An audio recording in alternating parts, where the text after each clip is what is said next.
Hi masters మరియు మీకోసం ఛానల్కి స్వాగతం సుస్వాగతం. ముందుగా మన జగద్గురు అయిన బ్రహ్మర్షి పితామహ పత్రిజీ గారికి మన గురుమాతకి నా ఆత్మ ప్రణామాలు మాస్టర్స్.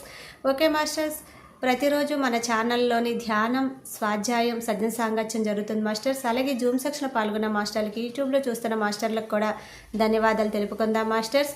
మాస్టర్స్, ఈరోజు మన ఛానల్కి సీనియర్ పీరియడ్ మాస్టర్ గారైన పద్మావతి గారు తెనాల నుంచి వచ్చారు. మేడం గారిని సాదరంగా ఆహ్వానించుకుందాం. ఈరోజు మేడం చెప్పబోయే టాపిక్ 6 కర్మ సిద్ధాంతాలు. ఈ గొప్ప ఆత్మజ్ఞానం అందించడానికి మేడం గారికి వెల్కమ్ చెప్తాం మాస్టర్స్. నమస్తే madam, welcome madam. Madam, thank you so much. మరి మనందరి జగద్గురువైన డాక్టర్ బ్రహ్మేష్ పితామహ సుభాష్ పత్రిజీ గారికి ఆత్మ ప్రణామాలు. మరి నేను ఈ యొక్క ధ్యానంలోకి రావడానికి కారణమైన శ్రీకాళహస్తి వాసులైన శ్రీ మునిబాబు గారికి ఆత్మపూర్వక ప్రణామాలు. మరి మన జూమ్లో పార్టిసిపేట్ అయిన మాస్టర్లందరికీ, యూట్యూబ్లో వీక్షించే మాస్టర్లందరికీ కూడా ఆత్మ ప్రణామాలు మాస్టర్స్. మరి ఈ యొక్క జ్ఞానాన్ని పంచుకునే అవకాశం ఇచ్చిన ఫర్ యూ ఛానల్ అయిన శ్రీ సరిత గారికి, మరి సతీష్ సార్కి, వారి బిడ్డలకు ఆత్మపూర్వక ప్రణామాలు sir. Madam, thank you so much. Masters, మనం ఈ రోజున 6 కర్మ సిద్ధాంతాల గురించి చెప్పుకుందాం అనుకున్నాము. అసలు 6 కర్మ సిద్ధాంతాలు అంటే ఏంటి, అసలు మనం చేయవలసిన కర్మ ఏంటి, అసలు కర్మ అంటే ఏమిటి అనే విషయాన్ని మనం తెలుసుకుందాం. నాకు తెలిసినంతలో, నా అనుభవంలో ఉన్నంత వరకు తెలియజెప్పే ప్రయత్నం చేస్తాం మాస్టర్స్. మరి సమస్త గురుపరమండలి అందరూ కలిసి ప్రతిరోజు కూడా ఏదో ఒక జ్ఞానాన్ని పంచేదానికి నన్ను మరి నియమించినట్టుగా నేను భావిస్తాను మాస్టర్స్. ఈరోజు కూడా మరి మాస్టర్స్ ద్వారా ఏ సమాచారం మీకు అందివల్ల ఉంటే ఆ సమాచారం వస్తుంది masters. Thank you so much. మరి కర్మ అంటే మనం ప్రాపంచిక జీవితంలో కర్మలు అనేవి ఎన్నో ఉంటాయి. మాట్లాడము కర్మే, ఏదైనా పుస్తకం పట్టుకుని చదవడము కర్మే, మంచినీళ్ళు తాగటము కర్మే, ఒకరిని ఒక మంచి మాట చెప్పడము కర్మే, ఒకళ్ళని ఒక మాట, మన నోటి మాట దూషించడము కర్మే. అట్లా కోట్ల కర్మలు ఉంటాయి మాస్టర్స్. కానీ కోట్ల కర్మల్లో గల ఉత్తమమైన కర్మ ఏది అంటే ధ్యానం అనే కర్మ. ధ్యానం చేయటం అనేది చాలా ఉత్తమమైన కర్మ. ధ్యానం చేయించటం అనేది ఉత్తమమైన కర్మ. మరి ధ్యానం అనేది ఎంత అద్భుతమైనదో, ఎంత గొప్పదైనదో అని అందరికీ తెలియపరిచి, దానికి వాళ్ళందరిలో ఉన్న యొక్క జ్ఞానాన్ని బయటికి తీసి, వారికి వారి అంతరంగంలో ఉన్న మనోభావాలన్నింటినీ కూడా మరి వాళ్ళకి అర్థమయ్యేలా చెప్పగలిగి, ఎవరైతే ఒక మాస్టర్ రెడీగా ఉంటారో, సిద్ధపడి ఉంటారో, ఆ యొక్క చేసే ఆ కర్మ అనేది ఎంతో అద్భుతమైన కర్మ. కానీ ఈ కర్మలు కూడా మనం చేసే సమయంలో మన యొక్క మనోభావాలు ఎట్లా ఉండాలి అంటే, ఏ ఆశ కూడా, ఏ ప్రతిఫలం కూడా ఆశించని విధంగా ఉండాలి. మాస్టర్స్ మన ద్వారా నియమింపబడ్డాము మేము అన్న ఒక సద్భావనతో మనం కర్మ చేయాలి తప్ప, మరి ప్రతిఫలం ఆశించో, నాకు ఇంకా ఏదో పుణ్యం వస్తుందనో, లేదంటే నన్ను అందరూ గ్రేట్ అని పొగుడుతారనో, లేదంటే ఈ మాస్టర్ అద్భుతం అని చెప్పి అంటారనో, లేదంటే చాలా పెద్ద పుణ్యం వచ్చేస్తుందనో, మరి ఎన్నో అవార్డులు వస్తాయనో, మరి ఇట్లా ఎన్నో రకాలైన మనోభావాలు ఉంటాయి మాస్టర్స్. ఇటువంటి మనోభావాలు వేటిదో కాకుండా నీ యొక్క అంతరంగంలో కలిగిన యొక్క సహజమైన మనోభావాలతో నువ్వు చేసేదే సహజమైన కర్మ, ధ్యాన కర్మ. ధ్యానం చేయడం అనేది అత్యుత్తమమైన కర్మ అని చెప్పి నా యొక్క మనోభావన మాస్టర్స్. మరి మనం నిరంతరం కూడా ఈ యొక్క కర్మల్ని అత్యద్భుతంగా మనం నిద్రలేసిన మొదలు ధ్యానం చేసే కర్మతో మనం మొదలు పెడతాము. అలాగే మరి దైనందిన జీవితంలో మరి ధ్యానంతో మొదలుపెట్టిన ఆ యొక్క కర్మ మనల్ని రాత్రి మళ్ళీ మరలా పడుకోబోయే వరకు కూడా ఎన్ని కర్మలు చేయిస్తుందో, ప్రతి కర్మలోనూ మరి మన యొక్క మనోభావాలు ఎలా ఉన్నాయి, మన యొక్క చేష్టలు ఎలా ఉన్నాయి, మన యొక్క వాక్కులు ఎలా ఉన్నాయి, మన యొక్క ఆలోచన విధానాలు ఎట్లా ఉన్నాయి అనే విషయాల మీద ఆధారపడి ఎన్నో కర్మలు చేసుకుంటూ చేసుకుంటూ మన జీవనాలను గడుపుతూ ఉంటాం మాస్టర్స్.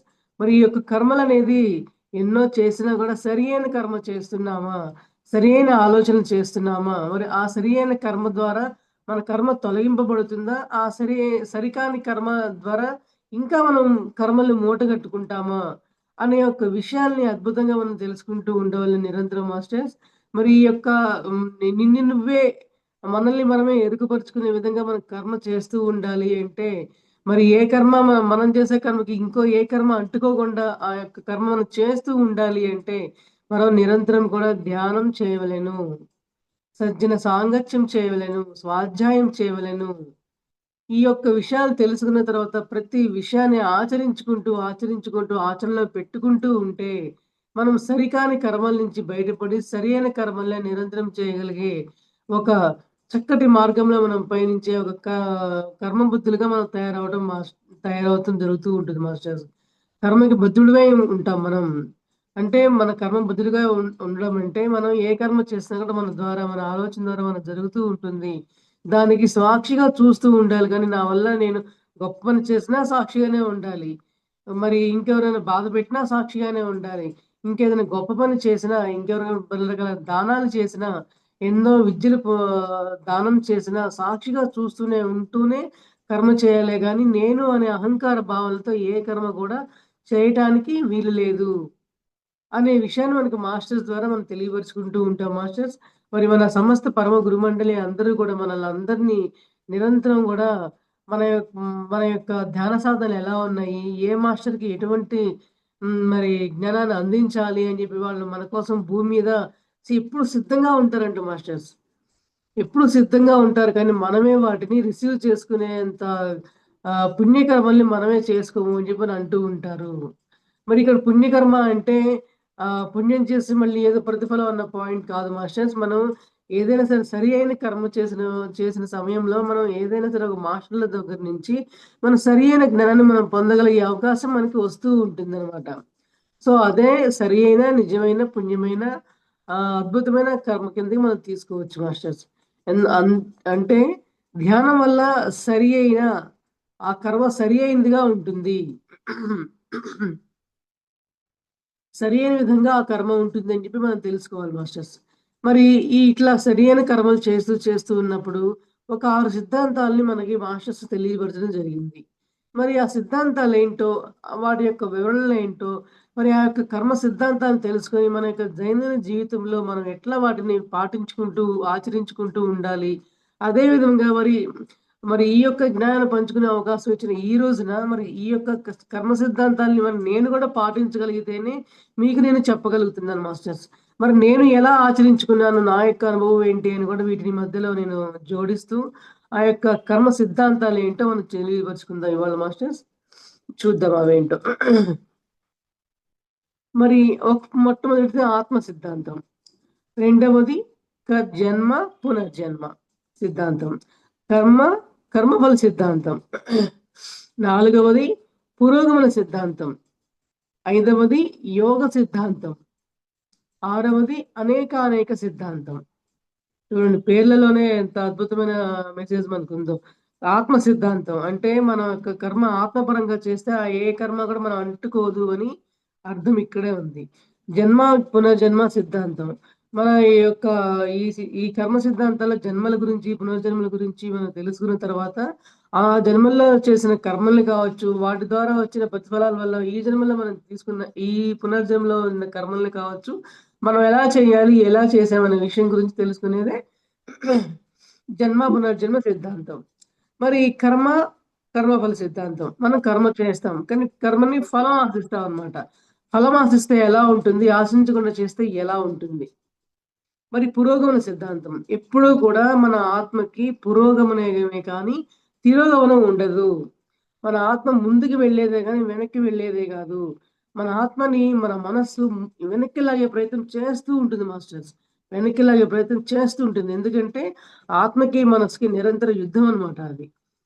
ఆ యుద్ధంలో మన ఆత్మ మనల్ని ముందుకు తీసుకెళ్ళే ప్రయత్నం మనం చేస్తూ ఉండటం కోసం మనం చేసే ఆ యొక్క సాధన ఏంటి అంటే ధ్యాన సాధన వలన మనం మనం పురోగమనానికే ఉంటామే తప్ప తిరోగమన సిద్ధాంతానికి వెళ్ళము అని మనం తెలుసుకునే దానికోసమే పురోగమన సిద్ధాంతం అంటారు. మరి యోగ సిద్ధాంతం. యోగము అంటే మరి మన పరమ గురుమండలి అందరూ కూడా ఈ యోగా అన్నా, ధ్యానం అన్నా ఈ యొక్క ధ్యాన సిద్ధాంతాల వల్ల మనం సరియైన కర్మలు ఎలా చేస్తాము అనే దానికి వివరిస్తూ ఉంటారు. సో, అనేకానేక సిద్ధాంతాలంటే మరి సిద్ధాంతాలనేవి ఎన్నో రకాలు అనేకం ఉంటాయి. ఈ అనేకానేక సిద్ధాంతాల్లో మనం అన్నిటిని ఒకటే రకంగా ఎలా మనం తీసుకుంటూ, మన యొక్క కర్మల్ని ఎలా చేస్తామనే దానికి వివరిస్తూ ఉంటారు మాస్టర్స్. ఇట్లా 6 రకాల కర్మ సిద్ధాంతాలు మనకి ఇవ్వడం జరిగింది. ఫుల్‌గా నైటంతా ఫుల్‌గా ఫీవరు, జలుబు. మాస్టర్స్ అందువల్లనే ఓకే. No problem. ఆత్మ సిద్ధాంతం గురించి చెప్పుకుందాం ఫస్ట్ మనం. మనం అందరం కూడా ఆత్మ పదార్థాలము. మనం తెలుసుకోవాల్సిన విషయమే ఇది. కానీ ఎలా తెలుసుకుంటాము? ధ్యానం ద్వారా తెలుసుకుంటాము. ఏ ఆత్మ పదార్థాలు అని చెప్పి తెలుసుకున్నా, మనల్ని మనస్సు వెనక్కి లాగుతుందని తెలుసుకున్నా, ఆత్మ మనల్ని ముందుకు నెడుతుంది, మనస్సు వెనక్కి లాగుతుందని చెప్పి తెలుసుకున్నా, మరి ఏ పని మనం కర్మ ఆశించకుండా చేస్తాము, ఆత్మపరంగానే చెయ్యాలి అని చెప్పి తెలుసుకున్నా, అంతటికి మూల కారణం ఎక్కడుందండి అంటే, ధ్యాన సాధనల వల్లనే ఉంది. ధ్యాన సాధనల వల్లే ఉండడం వల్లనే మనం ఆత్మ పదార్థాలు అని చెప్పి మనం తెలుసుకోగలం మాస్టర్స్. ధ్యానమే లేకుండా ఉన్నప్పుడు, మనం ప్రాపంచికంలో ఉన్నప్పుడు, మన ఆత్మ పదార్థాలు అని తెలుసుకునే అవకాశమే లేదు. మనం నిరంతరం గూడా మనుషులం, ఇది నాది, ఇది నా కోసమే, ఇదంతా నేనే చేశాను, అది నా వల్లనే జరిగింది అనే అటువంటి ఆత్మన్యూనతా భావాల్లోనే, అహంకార భావాల్లోనే మనం తిరుగాడుతూ ఉంటామే తప్ప, నేను కాదు, ఈ శరీరం నేను కాదు, అంతా ఆత్మ వల్లనే జరుగుతోంది. ఆత్మే తన సిద్ధాంతాన్ని తెచ్చుకోవడం వల్ల జరుగుతుందనే ఒక ఆ యొక్క ఎరుకనేది మన ప్రాపంచికంలో అసలు ఉండే అవకాశమే లేదు మాస్టర్స్. మరి ఆ అవకాశం, ఆ ఎరుక వచ్చే అవకాశం ఎక్కడుంది అంటే, ఏ ఏ విషయం ద్వారా, ఏ కర్మ ద్వారా జరుగుతుంది అంటే, ధ్యానం అనే కర్మ చేయటం వల్ల, నేను ఆత్మని అనే ఆత్మ పదార్థం తెలుసుకునే ఒక విషయాన్ని మనం తెలుసుకోగలుగుతాం అనమాట. మూలాలకి చివరాఖరికి మనం ఏ విషయాలు తెలుసుకున్నా కూడా దానికి మూలం ఏంటి అంటే ధ్యానమే. మరి మరి నేను కూడా ధ్యానంలోకి రాకముందు ప్రాపంచికంలో ఉన్నప్పుడు, ఇవన్నీ నేను ఆత్మని కానీ, ఆత్మపరంగా అన్నీ చేయాలని కానీ, నేను అనే భావనలు ఉండకూడదని కానీ, నాకేమీ తెలీదు మాస్టర్స్. చేసుకుంటూ వెళ్ళేదాన్ని. అది మంచో, చెడో కూడా కొన్ని తెలిసేది కాదు. సో, అలా తెలిసి తెలియకుండా కొంత సమయాన్నంతా కూడా వృధా చేయడమే అయింది అనుకుంటున్నా. కానీ ఇక్కడ ఇంకొక పాయింట్ ఏంటి, అది వృధా కూడా కాదు. అంటే దేనికైనా సరే ఒక కర్మను మనం తెలుసుకునే సమయంలో మనకు కొంత అజ్ఞానము, జ్ఞానము ఉన్నప్పుడు రెండిటి మధ్య ఉండే ఆ యొక్క సమయం అనేది మనల్ని ఎక్కువగా ఎటువైపు పయనించాలనే దానికి ఒక సమయం తీసుకోవటం కిందకి నేనైతే అలా భావించుకున్నాను. సో, ధ్యానం గురించి ఇంకొంచెం లోతుగా నేను తెలుసుకున్న తర్వాత, ఇంకా లోలోతులు వెళ్ళడం తెలుసుకున్న తర్వాతే, నేను మరి ధ్యానంలోకి ఇంకా ధ్యానంలోకి డీప్‌గా వెళ్ళడం తర్వాతే ఆత్మ పదార్థాన్ని నేను ఆత్మ పదార్థాన్ని కాబట్టే, మరి మన ప్రతి చర్య గూడా ఆత్మభావంతో చేయాలనే విషయాన్ని నేను తెలుసుకోవడం జరిగింది మాస్టర్స్. నేను శరీరం కాదు అని జెప్పని తెలుసుకోవడం జరిగింది. ఎట్లా శరీరం కాదు అంటే, మరి శరీరం బయటికి కనబడుతుంది గదా! శరీరం బయటకి కనబడుతుందన్నప్పుడు శరీరం కాదు అని ఎట్లా కుదురుతుంది? కానీ శరీరం గూడా కొంచెం ముఖ్యమే. ఎంతవరకు ముఖ్యం అంటే ఆత్మకి ఒక ప్లేస్ కావాలి. ఒక ఇల్లు కావాలి. అందువల్ల ఆ యొక్క ఇల్లే మన శరీరము. ఆత్మ నివసించడానికి ఒక గృహం కావాలి కాబట్టి ఆ యొక్క గృహమే మన యొక్క శరీరము. అనే విషయాన్ని మనం తెలుసుకోవడం ద్వారా శరీరం అందుకోసం అవసరము. అంతేగాని శరీరం శాశ్వతం కాదు. అవసరార్థం అవసరం అని జెప్పి మనం తెలుసుకోవడం జరిగింది. మరి ఈ ఆత్మని మనం చక్కగా నిలుపుకోవాలి అంటే, మన శరీరాన్ని మనం శుభ్రంగా, చక్కగా ఎంతో అద్భుతంగా మనం కాపాడుకోవాలి కదా మాస్టర్స్. మరి ఈ ఆత్మపరంగా మనం ఎదగాలి అంటే, శరీరం మనకి ఆత్మ ఎదగడానికి శరీరం సహకరించాలనమాట. అందువల్ల దాని శరీరాన్ని శుభ్రంగా చూసుకోవటం అయితేనేమి, మరి దానికి సరైన ఆహారం పెట్టడం అయితేనేమి, సరైన పోషణ ఇవ్వడం అయితేనేమి, మరి సరికాని ఆహారం పెట్టకూడదు. సరి అయిన జ్ఞానమే ఆ శరీరాన్ని కూడా మనం చక్కగా చూసుకుంటూ ఎప్పటికప్పుడు ఫ్రెష్‌గా ఉంటూ, చక్కగా ఆత్మ మన యొక్క శరీరంలో నిలబడడానికి ఎంత చక్కగా మనం తయారు చేయాలో, అంత చక్కగా శరీరాన్ని కాపాడుకుంటూ, ఆత్మకి ఒక చక్కటి ఇల్లు మనం ఉండేలాగా మనం చేయాలి. ఉదాహరణకు ఒక ఎగ్జాంపుల్ చెప్పుకుందాం మాస్టర్స్. ఆత్మకి మన హ్మ్, ఇల్లు కావాలి అంటే మన శరీరం అద్భుతంగా ఉండాలి, ఆరోగ్యంగా ఉండాలి, మరి ఆనందంగా ఉండాలి, నీట్‌గా శుభ్రంగా ఎప్పటికప్పుడు ఎరుగుతూ ఉండాలని మనం చెప్పుకుంటున్నాం కదా! అట్లాగే మన ప్రాపంచికంలో మనం కూడా ఒక ఇంట్లో ఉండాల్సొచ్చినప్పుడు ఆ ఇల్లు గలీజ్‌గా, అసహ్యంగా మురికి పట్టి ఎట్లాగో ఉంటే మనం ఉండగలమా? ఉండలేం కదా! అట్లాగే ఆత్మ కూడా ఈ యొక్క శరీరంలో ఉండేటప్పుడు ఇది రకరకాలైన అలజడులతో కావచ్చు, అహంకారాలతో కావచ్చు, మరి పాపపుణ్యాలతో కావచ్చు, మరి నేనే అని గొప్పదనాలు పోయి అహంకార భావనలతో కావచ్చు, మరి ఎన్నో రకాల మనోభావాలతో ఆ శరీరం, మనసు నిండిపోతే ఆత్మ ఉండటానికి ఎంతో కష్టం కాబట్టి, మన శరీరాన్ని కూడా మనం ఎంతో పరిశుభ్రంగా ఉంచుకుంటూ, మరి రకరకాలైన మనోభావాల్ని ఆత్మపరంగా తీసుకుంటూ రెండిటిని అనుసంధానం చేసుకుంటూ ఎంతో అద్భుతమైన జీవన గమనాన్ని మనం జీవించవలెనని మనం తెలుసుకోవాలనమాట. అయితే ఈ శరీరం చనిపోయినా గూడా మాట్లాడేవాడికి చావు లేదు. మరి ఈ శరీరం చనిపోయిన తర్వాత ఆత్మ ఏమైనా చనిపోతుందా? ఆత్మ ఎప్పటికీ చనిపోయేది కాదు మాస్టర్స్. ఈ శరీరం ఆత్మ ఉండటానికి ఎంత సమయం వరకు అనుకూలత ఉంటుందో అంతవరకు ఆ ఆత్మ ఈ శరీరంలో ఉంటుంది అంతే అన్నమాట. అంతేగాని అయ్యో! ఇది నా శరీరం వెళ్ళిపోయింది. నా శరీరం వృధా అయిపోయింది అని బాధపడుతూ కూర్చోదు. మనం ఎట్లాగా మన వాళ్ళు వెళ్ళిపోయారే! నాదేదో కోల్పోయామని చెప్పి మనం ఎట్లా బాధపడతామో ఆత్మ అట్లా బాధపడదనమాట. చాలా అద్భుతంగా ఓకే. ఈ శరీరానికి సమయం అయిపోయింది. ఇంకో కొత్త శరీరం తీసుకొని మరి దాని ద్వారా మన యొక్క కర్మని, ఈ యొక్క జన్మ లక్ష్యాన్ని మనం అంతా సాధిద్దాము అనే ఒక ఆలోచనతో నిండి ఉంటుంది అంతే అన్నమాట. మనం ఆ విధంగా తీసుకోవాలి. మరి ఇదే ఆత్మ సిద్ధాంతం అంటే. మరి తెలుసుకుంటేనేమో జ్ఞానం, తెలియకుంటేనేమో అజ్ఞానం. అంతే గదా మాస్టర్స్. తెలుసుకుంటే ఏదైనా జ్ఞానమే గదా! జ్ఞానం తెలుసుకున్నప్పుడు మనం చేసే ప్రతి చర్యలోనూ మనం జ్ఞానవంతంగా చేస్తున్నామా? అజ్ఞానంగా చేస్తున్నామా? మన మాట జ్ఞానవంతమైన మాట ఉంటుందా? అజ్ఞానంగా మనం మాట్లాడుతున్నామా? మరి అజ్ఞానంగా ఉన్నప్పుడు అజ్ఞానమైన చర్యలు చేస్తూ ఉంటాం. అజ్ఞానమైన మరి ప్రవర్తనలు చేస్తూ ఉంటాము.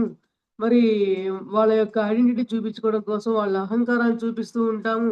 మన కింద వాళ్ళ మీద మన అజమాయిషీ చూపిస్తూ ఉంటాము. మన అహంకారాన్ని ప్రదర్శిస్తూ ఉంటాము. ఎన్నో చేస్తూ ఉంటాం మన అజ్ఞానం వల్ల. అవునా అండి? అందువల్ల మనం అజ్ఞానం నుండి జ్ఞానంలోకి అడుగుపెట్టాలన్నా, చీకట్లో నుంచి వెలుగుకి రావాలన్నా, మనలో ఉన్న అజ్ఞాన అంధకారం తొలగించుకోవాలన్నా సరే మనకు కావాల్సింది ఏంటి అంటే ఆత్మ జ్ఞానము కావాలి. మరి ఆత్మజ్ఞానం మనకెట్లా వస్తుంది? ధ్యానం ద్వారా వస్తుంది. మరి ధ్యానం ద్వారా మన ఆత్మజ్ఞానం అని మనం ఆత్మను మనం తెలుసుకోవాలి అంటే మనకు నిరంతరం ఏం కావాలి? మరి ధ్యానము, స్వాధ్యాయము, సజ్జన సాంగత్యము కావాలి. మరి ఆత్మని అనే ఆ విషయాన్ని మనం మరణాంత కాలం వరకు మనం జ్ఞప్తిలో పెట్టుకొని, జ్ఞానవంతమైన ఆలోచనలే, జ్ఞానవంతమైన కర్మలే చెయ్యాలి అంటే, నిరంతరం మనకు స్వాధ్యాయం, సత్య సాంగత్యం అవసరమే మాస్టర్స్. ఆత్మ పదార్థాలు అన్న విషయాన్ని మనం నిరంతరం కూడా గమనికలో పెట్టుకోవాలంటే, ఎరుకలో ఉంచుకోవాలంటే, ధ్యాన సాధన అనేదే చాలా అంటే చాలా ముఖ్యమైన కర్మ. ఈ కర్మ వల్ల మన కర్మ సిద్ధాంతాలన్నింటినీ కూడా మనం అత్యద్భుతంగా దాటగలిగే పరిస్థితిలోకి మనం రాగలుగుతాము. అవునా అండి? అయితే మనం ఆత్మలో మనం తెలుసుకోవాలి అన్నప్పుడు ధ్యానం ద్వారా తెలుసుకుంటాము. మరి ధ్యానం ద్వారా మనకేమొస్తుందంటే జ్ఞానం వస్తుంది. అంతే గదా! జ్ఞానము, స్వాధ్యాయం వల్ల మరి ఎన్నో రకాల పుస్తకాలు చదువుతాము. మన యొక్క సీనియర్ పిరమిడ్ మాస్టర్‌లు అనే పుస్తకాలు వేలకు వేల పుస్తకాలు మన పత్రి సారు 1,00,000 పుస్తకాలు చదివారని చెప్పని అంటూ ఉంటారెప్పుడు. మరి మనం 1,00,000 పుస్తకాలు కాకపోయినా కనీసం మన జీవన క్రమం ఉన్నంత వరకు కొన్నైనా సరే చదవగలిగి మనం జ్ఞానం పెంచుకుంటూ ఉంటే, మన యొక్క జ్ఞానం వల్ల మన ఆత్మ పదార్థాలము అనే విషయాన్ని మనం తెలుసుకునే అవకాశం మనకొస్తూ ఉంటుంది. అవునా అండి? అయితే మరి దీని ద్వారా మనకి ముక్తి వస్తుంది. మోక్షం వస్తుంది. మరి ఈ యొక్క జ్ఞానం ద్వారానే మనకు ముక్తి, మోక్షం వస్తుంది అంటే మనం మనం ఇక్కడ ఏం తీసుకోవాలి అంటే ముక్తి అన్నా, మోక్షం అన్నా కూడా మన యొక్క మనోభావాల నుంచి కావచ్చు, మన యొక్క దుష్ట చర్యల నుంచి కావచ్చు, మన యొక్క కర్మల నుంచి కావచ్చు, మనం ఏదైతే గూడా ఇదంతా గూడా నేను ఆత్మలోకాల నుంచి భూమి మీదకి ఇయన్నీ నేనే కొని తీసుకొచ్చుకున్నాను. ఇవన్నీ గూడా ఎవరు నాకిచ్చినవి కాదు. అనే విషయాన్ని మరి జ్ఞప్తిలో పెట్టుకోవడం ద్వారా, మనం మనల్ని మనమే పరిశీలించుకోవడం ద్వారా మాత్రమే తెలుసుకునే విషయం అన్నమాట ఇది. అప్పుడు దాని ద్వారా మనం ఈ యొక్క విషయం తెలుసుకుంటూ, ఎరుకలో పెట్టుకుంటూ ఉంటే దాన్నే ముక్తి అంటాము. ఏవైతే వాటిని మనం విడుదల అవుతూ ఉంటామో, మరి ఆ యొక్క అజ్ఞానం చర్యలు ఇయన్నీ తెలుసుకొని విడుదల విడుదల అవుతూ ఉంటామో, ఆ విడుదలే మోక్షము, ఆ విడుదలే ముక్తి అని చెప్పి మన బుద్ధేశ్వర్ మనకి చెప్పడం జరిగింది మాస్టర్స్. మరి అట్లాగా మనము మరి ఏదైనా సరే మనకొక సంభాషణ ఎప్పుడూ ఉంటుంది. మరి మనకి శ్రీకృష్ణుడు భగవద్గీతలో మరి ముక్తి, మోక్షం అని ఏమని చెప్పారు అంటే, మరి సందీపుడి దగ్గర కృష్ణుడు ఆత్మవిద్యను అభ్యసించాడంట. మరి భగవద్గీతలో శ్రీకృష్ణుల వారు ఏం చెప్పారంటే, హృదయ దౌర్బల్యం పనికిరాదు. అర్జునుడికి యుద్ధం జరిగే సమయంలో మరి వారు వాళ్ళ కుటుంబ సభ్యుల్ని అంతం సమయంలో అర్జునుడికి ఎంతో అజ్ఞానం అడ్డొచ్చి వీళ్ళందరూ కూడా మన వాళ్ళే కదా! వీళ్ళందరినీ కూడా నేను సంహరించగలను అనే ఒక అజ్ఞానంతో బాధపడుతూ ఉంటే, భయపడుతూ ఉంటే, శ్రీకృష్ణుల వారు వచ్చి ఇంకా అంటారు, "ఇంకా నీకు నీది, నాది, నా వాళ్ళు, నీ వాళ్ళు అనే అజ్ఞానం ఇంకా పోలేదా అర్జున? మరి ఇంత సాధన నువ్వు ఎక్కడి నుంచి చేశావు? ఎలా చేయకుండా ఉన్నావు? మరి ఈ యొక్క చరాచర సృష్టిలో నీది, నాది అంటూ ఏదీ లేదు కదా! నీ వాళ్ళు, నా వాళ్ళు అంటూ ఏదీ లేదు కదా! నీకింకా ఈ భావనలు పోలేదా శ్రీకృష్ణ? నీకెందుకు ఇంతటి హృదయ దౌర్బల్యం ఉంది ఇంకా? అని శ్రీకృష్ణుడు అర్జునుడికి మరి ధర్మ ఉవాచ చెప్తూ ఉంటారు కదా మాస్టర్స్. మరి శ్రీకృష్ణుడు ఈ యొక్క ధర్మ ఉవాచను నేర్చుకుంది ఎవరి దగ్గర అంటే సందీపుడి దగ్గర అంటండి మాస్టర్స్. మనకి ఇంతవరకు కూడా శ్రీకృష్ణుడు అర్జునుడికి చెప్పిన జ్ఞానం వరకే మనకు తెలుసు గానీ, నాకు తెలిసినంత వరకు సందీపుడి దగ్గర తెలుసుకున్నారని చెప్పి నేను ఒక సీనియర్ మాస్టర్ దగ్గర నేను తెలుసుకోవడం జరిగింది. నేను చాలా ఆశ్చర్యపోయాను. అంటే ఆ సందీపుల వారు శ్రీకృష్ణుల వారి కంటే కూడా ఇంకా జ్ఞానులా? అని అనిపించిందండి. అంటే జ్ఞానానికి అనంతము. జ్ఞానం అనేది అనంతము. ఆ యొక్క విషయం అర్థమైన తర్వాత మనం ఇంకా కూడా నీది, నాది, నీ వాళ్ళు, నా వాళ్ళు అనే భ్రమలో ఇంకా మనం ఉన్నామా? మరి ఆ భ్రమను పోగొట్టుకోవాలి అంటే మనం చేయవలసిన పనేంటి? మన యొక్క కర్తవ్యం ఏంటి? ఈ యొక్క భూమండలం మీద మనం తీసుకున్న మన యొక్క జన్మ లక్ష్యం ఏంటి? అనే విషయాలు తెలుసుకోకుండా మనం జన్మల్ని ఆహ్, వస్తూ వస్తూ పోతూ పునరపి మరణం, పునరపి జననం, జఠరే శయనం అనే యొక్క వి ఆహ్, విధంగా ఉన్న విషయాలు మనం జన్మలు కొనసాగిస్తూనే ఉన్నాం కదా మాస్టర్స్. సో, అందువల్ల ఏంటంటే, మనము ఆత్మజ్ఞానం తెలుసుకోవాలి, ఆత్మ విద్యను పొందాలి అని చెప్పని మనకి శ్రీకృష్ణుల వారు చెప్పడం జరిగిందనమాట. మనం సరే శ్రీకృష్ణుల వారు సందీపుల వారి దగ్గర నేర్చుకున్నారు. ఏది ఆత్మ విద్య కావచ్చు, ఆత్మజ్ఞానం కావచ్చు నేర్చుకున్నారు. మనందరం ఎవరి దగ్గర నేర్చుకున్నామంటే, ఈ సమయంలో మనం జీవిస్తున్న ఈ సమయంలో మనకి శ్రీకృష్ణుల వారైతేనేమి, సందీపుల వారైతేనేమి మనకి పత్రి సారే. పత్రి సార్ వల్ల మనకి 40 సంవత్సరాల క్రితము ఆనాపానసతి ధ్యానాన్ని మనం తీసుకోగలిగాము. మరి మన పత్రి సార్‌కి ఎవరు అందించారు అంటే, గౌతమ్ బుద్ధుల వారు అందించడం జరిగింది. మరి గౌతమ్ బుద్ధుల వారికి ఎవరు అందించారు అంటే, పతంజలి యోగ మహర్షి వారు అందించడం జరిగింది మాస్టర్స్. అట్లాగే శ్రీకృష్ణుల వారు ఆ రోజుల్లో నందీపుడి దగ్గర నేర్చుకుంటే, మన పత్రి సారు మరి గౌతమ్ బుద్ధుల వారి దగ్గర నుంచి ఆహ్, పతంజలి యోగ మాస్టర్ గారి దగ్గర నుంచి నేర్చుకోవడం జరగడం వల్ల మనం ఈ యొక్క జ్ఞానాన్ని, ఈ యొక్క ఆత్మ విద్యని మనం ఈ జన్మలో, ఈ యొక్క కలికాల సమయంలో ఇక్కడ పత్రిసార్ దగ్గర మనం నేర్చుకోవడం అనేది మనం ఎంతో ఎన్ని జన్మల కర్మలో తొలగించుకొని రావడం వల్లనే అంటారు కదా! ఎప్పుడు 500, 600 జన్మలు దాటిన తర్వాత వచ్చిన వాళ్ళు మాత్రమే ఇందులో రాగలరు. వచ్చినా కూడా నిలవలేరు. ఎందుకంటే ఆత్మజ్ఞానం అనేది పూర్తిగా అర్థం కానిది, ఆత్మ విద్య అంటే ఏంటో తెలియంది, ఆత్మజ్ఞానం అన్నా, బ్రహ్మజ్ఞానం అంటే ఏంటో అవగాహన చేసుకోలేనిది మనం నిలబడలేము. ఇందులో నాడీ మండల శుద్ధి అనేది ఒకటుంది. ఆ నాడీ మండల శుద్ధి అనేది ఖచ్చితంగా జరిగే సమయంలో మన మనం శరీరపరంగా ఎంతో మరి కర్మని అనుభవిస్తూ ఉంటాం. ఆ కర్మల్ని కూడా మనం పూర్తిగా అనుభవించడం ద్వారా మనకి ఆత్మజ్ఞానం వస్తుంది. విశ్వమయ ప్రాణశక్తిగా మనం తీసుకోవడం ద్వారా, మన కణకణమన్నది తీసుకోవడం ద్వారా, మన యొక్క నాడీ మండల శుద్ధి జరిగిన తర్వాత మాత్రమే మనకి దివ్యశక్తి ఉదయించిన తర్వాత మాత్రమే మనకి ఆత్మశక్తి అంటే ఏంటి? ఆత్మజ్ఞానం అంటే ఏంటి? అని ఉదయించటానికి దానికి మళ్ళీ ఇంకా లోపలైన రూట్ కాజ్ నాడీ మండల శుద్ధి అనే విషయం మనం తెలుసుకుంటూ ఉంటాం మాస్టర్స్. అందువల్ల మనకి ఆత్మ సిద్ధాంతం అంటే ఏంటో అనేది మనం తెలుసుకున్నాము. అవునా అండి? మరి ఇప్పుడు మనం పునర్జన్మ సిద్ధాంతం గురించి చూద్దాం ఏం చెప్పారో. మరి నేను భూలోకంలో ఎన్నో సార్లు జన్మించాను. ఎన్నో సార్లు వచ్చాను. ఎన్నో సార్లు వెళ్ళిపోయాను. వేల సార్లొచ్చుంటా, లక్షల సార్లొచ్చుంటా మనకు లెక్కే లేదు. మనకి ఈ జన్మలో వచ్చాం కాబట్టి, ఇంతకుముందు జన్మలు ఎలా ఈ అసలు వచ్చామా లేదా అని తెలియాలి అంటే, వచ్చామా లేదా అని ఇప్పుడు నేను ఆత్మని అనే జ్ఞానాన్ని ఎప్పుడు మనం పొందాను అని తెలుసుకోవడం కానీ, నువ్వు ఏం చేస్తున్నావు అని తెలుసుకోవడం కోసం కానీ, మరి బయటికి రావడమే ఆత్మజ్ఞానము. అజ్ఞానం నుండి ఆ జ్ఞానం నుంచి బయటికి రావడమే ఆత్మజ్ఞానం అని చెప్పి మనం తెలుసుకుంటూ ఉన్నాము. మరి ఈ యొక్క జన్మ గురించి మరి చాలామంది వాళ్ళ ధ్యానంలో ఉండగానే హ్మ్. వాళ్ళ యొక్క పునర్జన్మలు తెలుసుకుంటారు. ఎట్లాగా? ఇది కూడా దీనికి లోపల మూల కారణం ఏంటి? మనం ప్రతిదానికి కూడా మూలానికి వెళ్ళాలి మాస్టర్స్. తెలుసుకోవడం పైనే తెలుసుకోవడం కాదు. మూలానికి వెళ్ళాలి.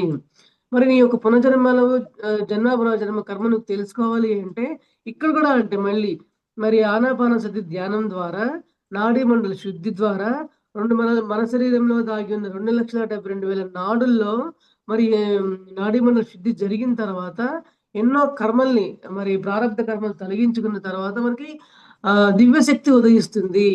ఆ దివ్యశక్తి ఉదయించకపోతే నువ్వు ఎవరు అని తెలుసుకోలేవు. ఆత్మజ్ఞానం తెలుసుకోలేవు. బ్రహ్మజ్ఞానం తెలుసుకోలేవు. ఆత్మ విద్య అంటే ఏంటో కూడా నీకు తెలీదు. ఇంకా ఇయన్నీ తెలియనప్పుడు ఇక జన్మ, పునర్జన్మ నేను జన్మలో పుట్టానా లేదా అనే విషయం తెలుసుకునే అవకాశం అంతకంటే లేదు మాస్టర్స్. సో, మనకి దివ్యశక్తి ఉదయించిన తర్వాతే, ఆ యొక్క మూడో కన్ను ఉదయించిన తర్వాతే నేనెవరు? నా గత జన్మలు ఏంటి? మరి ఆ గత జన్మకి, ఇప్పుడు నేను తీసుకున్న జన్మకి ఏంటి సంబంధం? మరి ఆ యొక్క జన్మకి, ఈ జన్మకి ఏమన్నా సంబంధం ఉందా? అనే విషయం మనం తెలుసుకోవాలి అంటే మరి ధ్యానం ద్వారా మాత్రమే మనం తెలుసుకోగలము. మరి ధ్యానం ద్వారా మాత్రమే మనలో ఉన్న అజ్ఞానాన్ని తొలగించుకొని, జ్ఞానం వైపుకి మనం పరుగులు తీస్తూ ఉంటే తప్ప, ఆత్మజ్ఞానం అంటే ఏంటో తెలుసుకునే అవకాశం ఎంత మాత్రం ఉండదు మాస్టర్స్. ఎందువల్లంటే, ఇప్పుడు చాలామంది మన ధ్యానులు ప్రతిసారి గూడా చెప్తూ ఉంటారు. "ఏంటోయ్! నువ్వెవరివి పునర్జన్మ గతంలో నువ్వెవరివి?" అని అడుగుతూ ఉంటారంట. కొంతమంది లేదు "గత జన్మలో నువ్వెవరు అంటారేంటి సారు? ఈ జన్మ తెలుసుకోవడానికే నాకు సరిపోదంటే" అని వాళ్ళకనిపిస్తూ ఉంటుందంట. కానీ, ఆ యొక్క ప్రశ్న మనల్ని ఆలోచింప చేయటం కోసమే సార్ అంటారు మనల్ని. అప్పుడు ఆలోచింప చేయడం వల్ల ఏమవుతుందంటే, మన అంతరంగం మనల్ని పరిశోధనలోకి తీసుకువెళ్తుంది. అసలు పునర్జన్మ అంటే ఏమిటి? ఈ జన్మ అంటే ఏమిటి? మరక్కడ అదే దాంట్లో ఉన్న జ్ఞానం ఏంటి? ఇప్పుడు నేను పుట్టిన తర్వాత ఈ జన్మలో జ్ఞానం ఏంటి? అనే జ్ఞానం తెలుసుకోవడం కోసం మన అంతరంగంలో మన హృదయం మథనం జరుగుతుంది. హృదయం మన అంతర్మథనం జరుగుతూ ఉంటుందనమాట. ఈ అంతర్మథనం జరిగే సమయంలోనే మనకి దివ్యశక్తి ఉదయించడం ద్వారా నీ యొక్క పునర్జన్మను నువ్వు తెలుసుకోగలవు. అంటే తెలుసుకోలేకపోతే నేను ధ్యానం చేసినట్టు కాదా అని కాదు మాస్టర్స్. కనీస ప్రయత్నం అయితే చెయ్యాలి అని మనం తెలుసుకోవాలనమాట. చాలామంది అడుగుతారు పునర్జన్మం తెలుసుకోకపోతే ధ్యానం చేయనట్టా? నేను సరిగ్గా సాధన చేయనట్టా? ఈ ప్రశ్న కూడా నేను ఫేస్ చేశాను చాలా మంది దగ్గర. చాలా నాకే అనుభవం రావట్లేదే. ఊరికే ధ్యానం అయితే గంటలు చేస్తున్నాను కానీ కూర్చుంటే హాయిగా ఉంటుంది కానీ నాకే అనుభవం రావట్లేదు. నాకసలు థర్డ్ ఐ ఓపెనింగ్ అనేది లేదు. నాకు జన్మలు పునర్జన్మలు తెలుసుకునే అవకాశమే నాకు తెలియటం లేదు. ప్రయత్నిస్తున్నా కానీ తెలియట్లేదని చెప్పి అనే మాటలు నేను వినటం జరిగిందండి. కానీ మరలా దీనికి కూడా సమాధానం ప్రతిసారి చెప్పడం జరిగింది.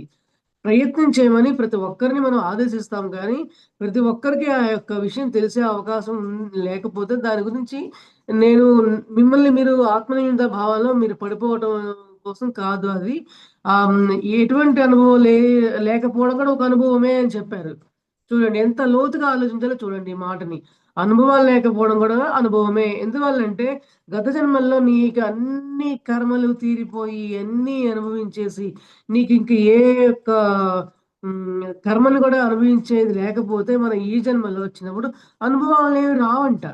మరి బద్రి గారు చెప్పిన విషయాల్లో కొన్ని కొన్ని వీడియోస్‌లో మరి సీనియర్ మాస్టర్‌ల ద్వారా నేను ఈ విషయం తెలుసుకోవడం జరిగింది మాస్టర్స్.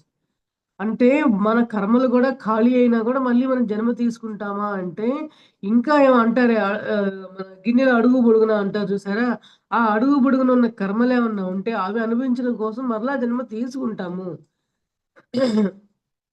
మరలా జన్మ తీసుకొని, ఓహో! నాకింక జన్మలు అయిపోయినాయన్నమాట. ఓకే. నాకింక అనుభవాలు అయిపోయినాయన్నమాట అని తెలుసుకోవాలన్నా గూడా జన్మ తీసుకోవాల్సిందేగా. సో, అలా జన్మ తీసుకున్న తర్వాత వీళ్ళందరూ కూడా ఓకే. నా జన్మలన్నీ ఖాళీ అయినాయి కాబట్టి మళ్ళీ ఏ జన్మ తీసుకొని మళ్ళీ కొత్త కర్మల్ని యాడ్ చేసుకోకుండా వెళ్ళాలి అంటే ఆత్మలోకాలకు వెళ్ళాలి అంటే నేను పూర్తిగా ఆత్మ పరిజ్ఞానాన్ని సంపాదించుకొని అప్పుడు వెళ్ళాలనే విషయం తెలుసుకోవడం కోసమే ఈ యొక్క ఆత్మ పరిజ్ఞానము. జన్మ, పునర్జన్మ యొక్క పరిజ్ఞానము. మరి ఈ యొక్క విషయం నా యొక్క అనుభవం చెప్తాను మాస్టర్స్. మరి నేను కూడా ధ్యానంలోకొచ్చిన కొత్తలో కొన్నాళ్ళు ఇట్లా నేను గత జన్మలు చూసుకోవడం కానీ నాకయ్యేం వచ్చేది కాదు. నాకేం తెలిసేది కాదు చెప్పాలంటే. కానీ అనిపించేది. ఇప్పుడు ఈ జన్మ తెలుసుకోకపోతే సరిగ్గా నేను సాధన చేయనట్లా, అంటే సరిగ్గా నేను ఏ విషయం నాకు అర్థం కానట్లా, అందరిలాగే నేను అనుకున్నా అట్లాగే. అనుకున్నాను. అట్లా అనుకునే సమయంలో కొంత టైం గడిచిన తర్వాత నాకు ధ్యానంలో అనిపించింది. నేను, మా హస్బెండ్ గత 7 జన్మలుగా గురు శిష్యుల సంబంధంతో జన్మ తీసుకుంటూ వచ్చి, ఈ జన్మలో భార్యాభర్తలుగా జన్మ తీసుకోవడం జరిగింది. అనే విషయం నాకు అంటే అంటారు ఇన్నర్ వాయిస్ అని మనకి మాస్టర్స్ ద్వారా సమాధానాలు మన అంతరంగంలోకి వస్తుంటాయని చెప్పారు గదా! నాకు ఆ రకంగా నాకు తెలియపరిచారనమాట. ఓకే. అందువల్ల ఓహో! జన్మ చూసుకుంటేనే అని కాదు. మాస్టర్స్ ద్వారా మనకి ఒక సందేశం ద్వారా తెలుసుకున్నా గూడా ఉన్నట్టే. అనే విషయాన్ని నేను అర్థం చేసుకోగలిగానండి. అందుకంటే ఈ జన్మలో మా హస్బెండ్ ఆయన 13 ఏళ్ల వయసు నుంచే ఆహ్, ఎంతో జ్ఞానవంతంగా ఉండేవారట. మరి ఆ చిన్న వయసులోనే మరి సత్సంగాలకెళ్ళటం గాని, రకరకాల గురువుల దగ్గరికి వెళ్ళటం గాని అట్లా వెళ్ళేవాళ్ళంట. అసలు 13 ఏళ్ల వయసుకి ఆధ్యాత్మికం అంటే ఏంటో కూడా తెలియని వయసు 13 ఏళ్ళంటే. అవునా అండి? అలాంటిది మరి ఆయన 13 ఏళ్ల వయసుకి ఆ సత్సంగాలని, మరి గురువులని, రకరకాల పీఠాధిపతులని అట్లా వెళ్తూ ఉండేవాళ్ళు. అట్లా వెళ్తూ ఉండే క్రమంలో ఇంట్లో వాళ్ళకి తెలిసినప్పుడు ఒప్పుకోరు గదా! చిన్న వయసులోనే నీకిదేంటి ఈ యొక్క ఆధ్యాత్మికం సన్యాసం పుచ్చుకున్న వాళ్ళలాగా అని చెప్పి అనేవాళ్ళంట. అయినా కూడా వాళ్ళకేమి తెలీదు కాబట్టి వాళ్ళు అలాగే అంటారులే అని ఈయన కాలేజ్‌కెళ్తా అని, స్కూల్‌కెళ్తా అని, ఫ్రెండ్స్ దగ్గరికెళ్తా అని చెప్పి ఇంట్లో సత్సంగాలకెళ్ళేవాళ్ళంట మా హస్బెండ్. అంటే 13 ఏళ్ల వయసుకి ఆయనకి అంతటి జిజ్ఞాస ఉంది అంటే మరి గతజన్మ ఫలాలు ఆయనకి లేనిదే ఆ 13 ఏళ్ల వయసులో అంత గురువుల దగ్గరికి వెళ్ళడం అనేది సాధ్యపడే విషయమే కాదు మాస్టర్స్. అయితే ఇక్కడ మళ్ళీ ఇంకో స్టెప్ ఏంటంటే, మరి మరలా మా హస్బెండ్‌కి 18 ఏళ్ల వయసులో ఉన్నప్పుడు, నాకు 10 ఏళ్ల వయసనమాట. మేము పక్కపక్కన ఇళ్లల్లో ఉండడం జరిగింది. అంటే ఆ యొక్క జన్మ కర్మ ఫలం నాలో గూడా ఉండబట్టి, ఆయనకి 18 ఏళ్ల వయసుకి ఒక అవగాహన అనేది రావడం జరిగిందనమాట. నాకు 10 ఏళ్ల వయసుకి ఆయనలాగా నేను సత్సంగాలను అట్లు ఇట్లు నేను వెళ్ళకపోయినా గూడా ఏదైనా విషయాలు వినిన తర్వాత నాకు నచ్చేది. నచ్చేది ఎలా నచ్చేదంటే శివాలయం అదే గుళ్ళకెళ్తాంగా అమ్మ వాళ్ళతో గుళ్ళకి వెళ్ళినప్పుడు శివాలయం గుడికి వెళ్ళినప్పుడు శివుడెందుకు ఇట్లా కూర్చుంటారు? దేవుళ్ళందరూ ఇలా ఉంటారు గదా! అభయం ఇస్తున్నట్లు, వరం ఇస్తున్నట్లు. ఇలా ఉంటారు గదా! మరి ఆయనేంది ఇలా ఉంటారని అనుకున్నా అంతే. అంటే ఆ వయసుకి నాకు ఆ ఆలోచన రావడమే ఎక్కువ. అంటే గత జన్మల యొక్క వాసన నుండి నేను గూడా ఆధ్యాత్మిక చింతన అనేది నాకు ఆ రకంగా నాలో మొదలవ్వడం జరిగిందనమాట.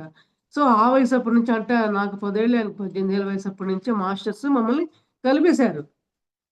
కలిపేసిన తర్వాత మాకు ఒక 20 సంవత్సరాల వయసొచ్చిన తర్వాత మా హస్బెండ్ నన్ను వివాహం చేసుకోవడం కోసం వచ్చిన సందర్భంలో నాతో ఏదో ఒకటి చెప్తూ మాట్లాడుతూ ఉండే ప్రయత్నం చేసినప్పుడు ఆయనకి ఏం మాట్లాడినా గూడా నేను ఆ సత్సంగాలకెళ్ళాను, ఈ గురువుల దగ్గరికి వెళ్ళాను, ఇవాళ ఆ ఊరికెళ్ళి అక్కడికెళ్ళానని చెప్పి మా వారు చెప్తూ ఉండేవాళ్ళనమాట. సరే మరి ఆయన ఫ్రెండ్సో లేదా తెలిసినోళ్ళు పక్కన ఎవరితో మాట్లాడుతున్నావు అది ఇది అని చెప్పి అబ్జర్వ్ చేస్తూ ఓకే. నువ్వు ఒక అమ్మాయితో మాట్లాడుతున్నావు గూడా ఇయ్యా మాట్లాడేది? అని కొంచెం వెటకారంగా అట్లా అట్లా మాట్లాడుతూ ఉండేవాళ్ళట. అప్పటికది ఫన్ కదా! సో, మన స్పిరిచువాలిటీలో ఉన్నాం కాబట్టి మనం దాన్ని గూడా మనం అట్లా ఆత్మజ్ఞానంగా తీసుకున్నాము. కానీ మరి ఆ వయసుకి నేను గూడా మరి ఆయన ఆ మాటలు మాట్లాడేటప్పుడు ఏంటి ఈయన మాడేది పొద్దుగులు ఇంకోటేదైనా సరదాగా మాడొచ్చు కదా! అని అంటారుగా. నేను అట్లా అనేదాన్ని కాదు. ఆహా! అవునా? అక్కడికెళ్ళావా? ఇక్కడికెళ్ళావా? ఏం చెప్పారా స్వామి? అని నేను అడుగుతూ ఉండేదాన్ననమాట. అంటే ఆ యొక్క సోల్ జర్నీలో ఆ యొక్క స్పిరిచువాలిటీ యొక్క తాలూకు వాసనలు ఉండబట్టి, ఆ సోల్స్ ఇద్దరిని అట్లా కలపడం జరిగిందనమాట. ఆ కలపడం జరిగిన తర్వాత నాకు అనారోగ్య సమస్యలు చాలా పెట్టడం జరిగింది. జరిగిన తర్వాత మా హస్బెండ్ నన్ను వివాహం చేసుకోవడానికి ఇష్టపడ్డారు. ఎందుకు ఆయనకి మరి పైన చూసే ఆ రూపురేఖలు సంబంధం కాదు. నా శరీరంలో ఉన్న అనారోగ్యాలు సంబంధం లేదు. నాలో దాగి ఉన్న ఆ స్పిరిచువాలిటీ ఆయనకి సంబంధం. సో, అందుకోసం వాళ్ళ ఇంట్లో ఫైట్ చేసి నన్ను వివాహం చేయడం అనేది జరిగింది మాస్టర్స్. ఓకే. ఆ యొక్క అనారోగ్యం సమయంలో నాకు పిల్లలు గూడా పుట్టరని గూడా చెప్పారనమాట. అయినా సరే ఆయన స్పిరిచువాలిటీలో ఉన్న వ్యక్తి గాబట్టి, నేను గూడా అదే వ్యక్తి గాబట్టి వివాహం అనేది జరిగిపోయింది. పెద్దల అనుమతి లేకుండానే జరిగిపోయింది. సో, మళ్ళీ నెక్స్ట్ స్టెప్ ఏంటంటే ఆహ్, మరి సమాజంలో మనం ఉన్నప్పుడు సమాజ పరంగా కూడా కొన్నుంటాయి కదా! ఎప్పటికీ అవమానాలు విపరీతంగా అంటే ఈ పిల్లలనే పాయింట్ మీద. మా హస్బెండ్ ఒకటే చెప్పారు నాకు గురువు స్థానంలో. మన కర్మలు తలరాతల్లో గత జన్మల వాసనలు ఉన్నప్పుడు ఏమన్నా మైనస్ పాయింట్ శరీరంలో ఉన్నా కూడా మనం ధ్యాన సాధనలు చేస్తే మన పరమ గురువులు మన యొక్క కర్మలను తొలగించి మనకి ఈ జన్మలో మనకేం కావాలో కొన్ని అయి గూడా ఇస్తారని చెప్పి చెప్పారండి. అదొక్కటే నేను వినింది ఆయన దగ్గర నుంచి. ఇంక అప్పుడు వివాహం అయిన తర్వాత విపరీతమైన సాధన. ఇంట్లో పని, ధ్యానం తప్ప నేను మూడో వ్యక్తితో మాట్లాడేదాన్నే కాదనమాట. ఒక సంవత్సరం, 2 ఏళ్ల పాటు ప్రపంచాన్ని మర్చిపోయా అని చెప్పొచ్చు. ఆ రకంగా సాధనలు చేయటం వల్ల 2 ఏళ్లలో ఇద్దరు పిల్లలు పుట్టడం జరిగింది మాస్టర్స్. అదొక చాలా పెద్ద మిరాకిల్ అనే చెప్పొచ్చు. స్పిరిచువల్ లైఫ్ అనే చెప్పొచ్చు. ఎన్నిటికో నా యొక్క అంటే నా గత జన్మలు ఇలా ఉంది. నా యొక్క పునర్జన్మ ఫలం ఇలా ఉంది. ఈ జన్మలో మేమిద్దరం భార్యాభర్తలుగా గురు శిష్యుల సంబంధంగా ఉండే వ్యక్తులుగా భార్యాభర్తలుగా జన్మ తీసుకొని మరి ఈ యొక్క కలికాలంలో గూడా మన యొక్క లక్ష్యం ఏంటి అని చెప్పి నిర్వర్తించుకోవడం కోసమే రావడం జరిగింది. ఈ కలికాలంలో గూడా మరి ఇటువంటి భార్యాభర్తల జన్మ తీసుకొని మరి ధ్యాన సాధన వైపు వెళ్ళి మరి ధ్యానం అనే గొప్పతనం ఏంటి తెలియపరిచే ప్రయత్నాల్లో ఇద్దరం గూడా పూర్తిగా నిమగ్నమై మా యొక్క జీవన గమనాన్ని కొనసాగిస్తూ ఉన్నాం మాస్టర్స్. మరి మా యొక్క పిల్లలు కూడా ఇంచుమించు ఆ మార్గంలో ఉంటారు. వాళ్ళు కూడా మాస్టర్స్ అనే అనుకుంటా నేనెప్పుడు కూడా. ఎందువల్లంటే పిల్లలు జన్మ తీసుకోవడానికే అవకాశం లేదు అన్న వాళ్ళు మరి ధ్యానం చేసిన తర్వాత వాళ్ళు జన్మ తీసుకొని వచ్చారు అంటే నా పొట్టలోకి వాళ్ళ లక్ష్యం ఏముందో ఇప్పటికేమి నాకు తెలియకపోవచ్చు. తర్వాత ఏముందో చూద్దాం. అదే అనుకుంటా. వాళ్ళ లక్ష్యం ఎందుకొచ్చిందో, మమ్మల్ని ఎందుకు ఎంచుకున్నారో చూద్దాం. అలానే అనుకుంటాను మాస్టర్స్. అలా ఈ యొక్క ఆధ్యాత్మిక జీవన గమనం అనేది, ప్రయాణం అనేది కొనసాగుతూ ఉంది. మరి ఎన్నో రకాలైన సత్కర్మలు చేస్తూ, మరి ఈ చక్కటి ధ్యాన కర్మలను చేసుకుంటూ ప్రచారం జేయడం జరుగుతూ ఉంది మాస్టర్స్. మరి ఇదనమాట. ఏంటి జన్మ, పునర్జన్మ దాంట్లో నా అనుభవంతో పాటు పునర్జన్మ అంటే ఏంటి? దాని యొక్క కర్మలని తెలుసుకున్నాం. అవునా మాస్టర్స్? మరి మూడవదేంటి? కర్మ, కర్మఫల సిద్ధాంతం. మరి కర్మ అంటే ధ్యాన కర్మ, మనం చేసే కర్మలు అనే వాటిని మన కర్మ అనుకుంటాం కాబట్టి మనకు తెలిసిన విషయమే. కానీ కర్మ వల్ల సిద్ధాంతం అంటే ఏంటి? మనం ఏదైనా ఒక కర్మ చేసేటప్పుడు నువ్వు ఏదైనా ఆశించి చెయ్యొద్దు. నువ్వు ఒక మంచి పని చేస్తున్నావు. సపోజ్ నువ్వు పిరమిడ్‌లు కట్టిస్తున్నావు. లక్షలు లక్షలు విరాళాలిస్తున్నావు. ఎన్నో అన్నదానాలు చేస్తున్నావు. అన్నీ కూడా నువ్వు ఆత్మపరంగా చేస్తే నీ ఆత్మ పురోగతి జరుగుతుందే గానీ, నేనే చేస్తున్నాను, నేను గాని చేస్తున్నాను, మరి నా వల్లే అవుతుంది. ఇంకెవరి వల్ల కాదు. ఎవరి వల్ల ఎవరు ఇంత పని చేయలేరు. మరి నేను గాబట్టి ఇన్ని క్లాసులు చెప్తున్నాను. ఇంత జ్ఞానం నాకుంది అనే అహంకారం లేకుండా ప్రతిఫలాపేక్ష లేకుండా నువ్వు కర్మ చేయవలెను. అనే విషయాన్ని మనకిక్కడ తెలియపరుస్తూ ఉన్నారన్నమాట. అంటే కర్మ ఫలాన్ని నువ్వు ఆశించి చేయవద్దు. కర్మఫలం ఆశించినచో నువ్వు ఈ కర్మ మళ్ళీ కొత్త కొత్త కర్మలు నువ్వు ఏర్పరచుకునే వాడివే అవుతావు అనే విషయాన్ని తెలియపరుస్తున్నారు మాస్టర్స్. అయితే ఏదో ఒక కర్మ చేస్తావు కాబట్టి ప్రతిఫలం ఆశించి అనుభవించాలి కదా! అందుకే నువ్వు అనుభవించి తెలుసుకోవడం కోసమే ఈ భూమి మీదకొస్తావు. మరేమన్నారు చూడండి. ఇప్పుడు నువ్వు ఏదో ఒక కర్మ చేసినప్పుడు ఆ ప్రతిఫలం అనుభవించాలి కదా! అది మంచి ప్రతిఫలం కావచ్చు, చెడు ప్రతిఫలం కావచ్చు. అది నీ యొక్క మనోభావాలను బట్టి ఉంటుందనమాట. కానీ ఏదైనా సరే ఒక కర్మే కదా! ఆ కర్మను అనుభవించడం కోసమే నువ్వు ఈ భూమి మీదకి జన్మ తీసుకొని వచ్చావు. ఈ యొక్క కర్మల్ని, ఈ అనుభవాల కోసమే నువ్వు భూమి మీదకి రావడం జరిగింది. మరి ప్రతిఫలాపేక్ష లేకుండా నువ్వు చేయాలి. పిరమిడ్‌లకి ఆహ్, విరాళాలు ఇవ్వాలన్నా, ఏం చేయాలన్నా గూడా నువ్వు ప్రతిఫలం లేకుండా ఆశించి ఇవ్వాలి. అన్న విషయం మనం తెలుసుకునే ప్రయత్నం చేయాలి మాస్టర్స్.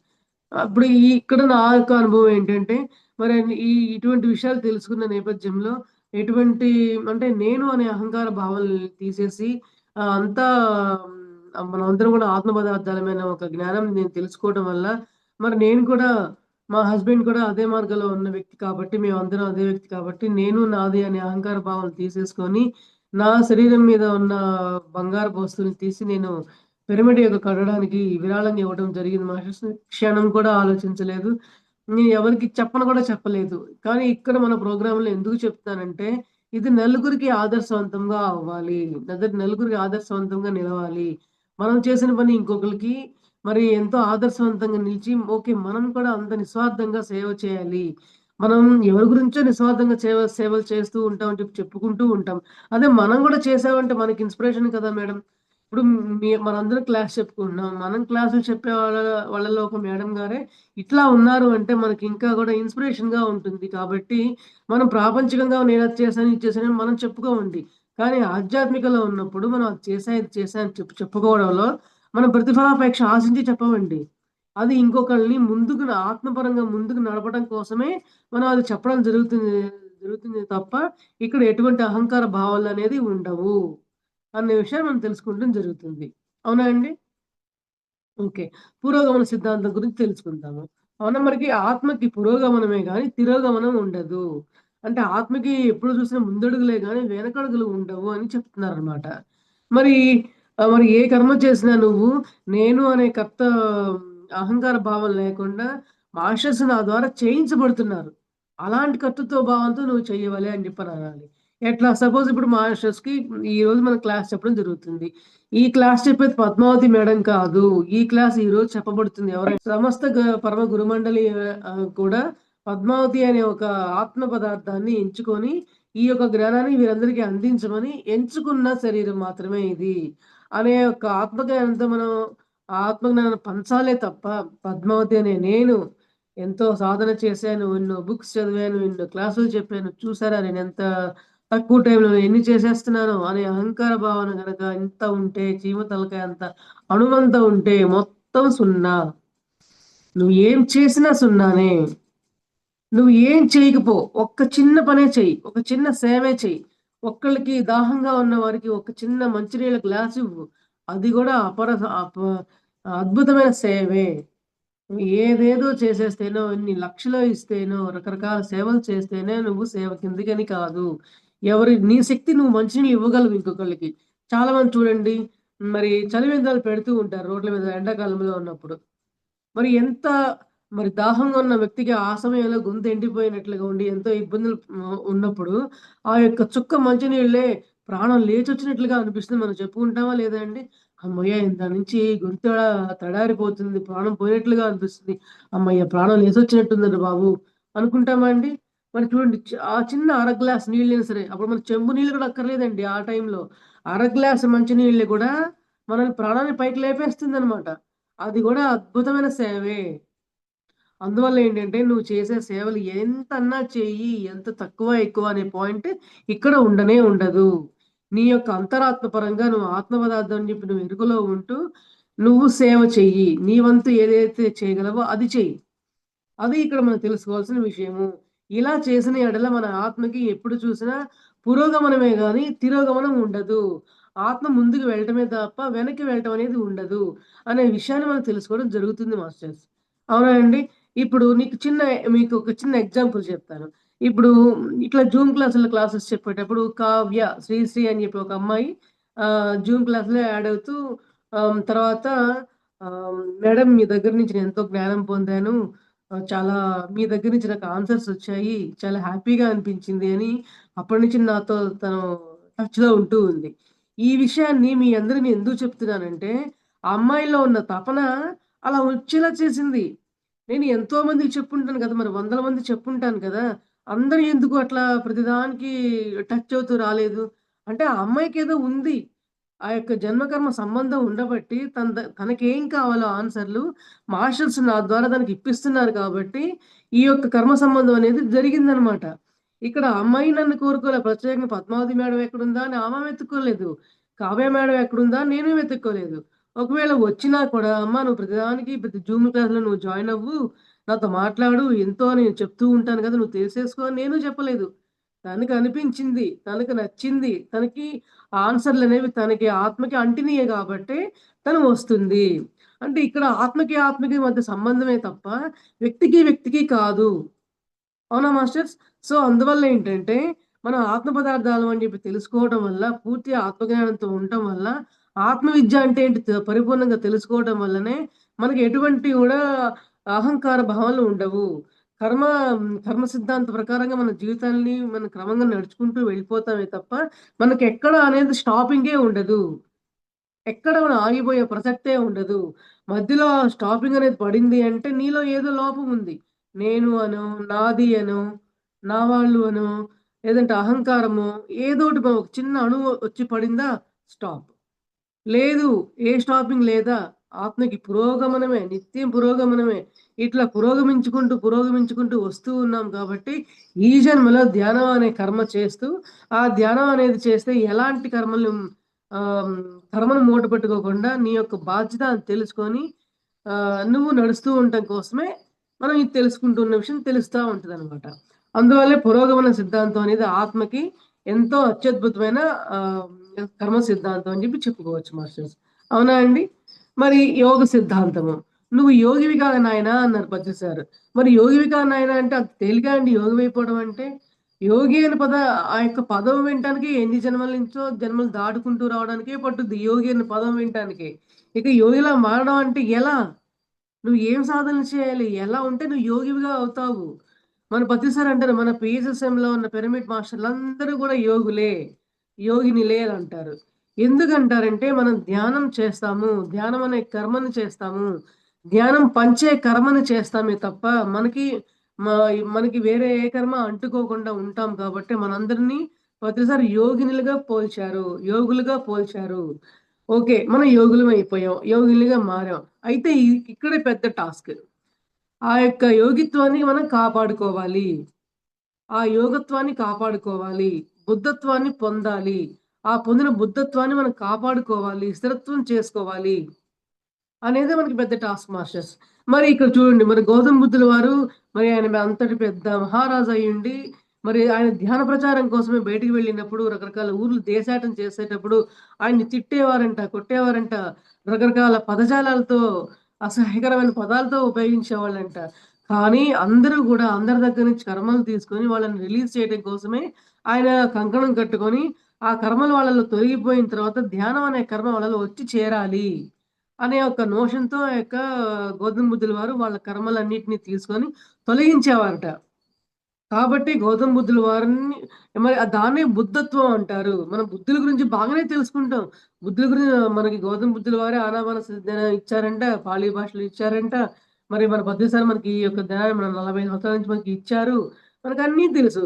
కానీ అన్నీ తెలిసినా మనం చేసే ప్రయత్నం ఎక్కడుంది? బుద్ధత్వం మనకొచ్చిందా లేదా? బుద్ధుల వారి దగ్గర నుంచి మనం బుద్ధత్వం నేర్చుకున్నామా లేదా? ఏ పరిస్థితికైనా సరే మనం ఒకటే రకమైన స్థిరత్వాన్ని ఉంటున్నామా లేదా?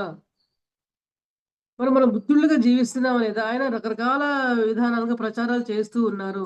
రకరకాల అవమానాల్ని మనం తీసుకుంటూ ఒక పసిపాపల్లాగా చిరునవ్వు చిందిస్తూ వీళ్ళందరూ కూడా పసిబిడ్డలతో సమానం. భగవంతుడు వాళ్ళనందరిని క్షమించినాయన అని చెప్పి చెప్పడం జరిగింది. యేసుక్రీస్తుల వారు అలాగే చెప్పారు. మన గౌతమ బుద్ధుల వారు అలాగే చెప్పడం జరిగింది.